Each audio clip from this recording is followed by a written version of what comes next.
3 years ago today, George Floyd was murdered at 38th and Chicago on the city's south side. The date was May 25th, 2020. His death sparked a worldwide reckoning against police violence, all centered at that very intersection where Floyd took his final breath.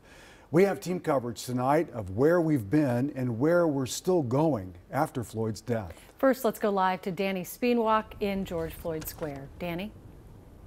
Well, Julie and Randy, a candlelight vigil is just wrapping up here at George Floyd Square, near 38th and Chicago here in South Minneapolis. Of course, a somber night with a lot of music and prayers and continued calls for change. But as many will tell you here, an important day to remember what happened 3 years ago. At Plymouth Congregational Church south of downtown Minneapolis, people filled the pews to hear the Grammy-winning sounds of blackness.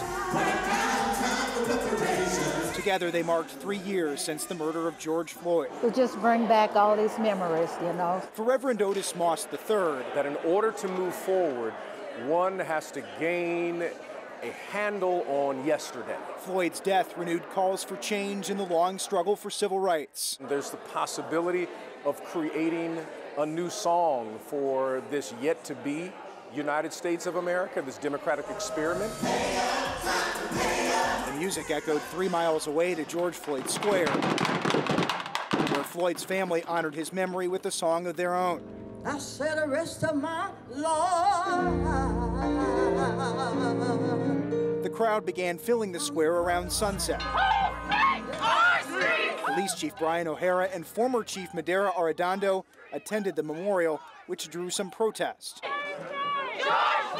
It's very important for me, even from a soulful, spiritual point, for me to be here today.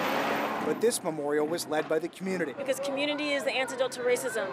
That is how we are going to get to the other side of justice. Janelle Austin runs the George Floyd Global Memorial. This is what gets us to justice. This is George Floyd Square. Well, tonight's candlelight vigil drew a very large crowd here at George Floyd Square, but it's just the beginning. There are events hosted by the George Floyd Global Memorial all weekend, tomorrow through Sunday. Back to you.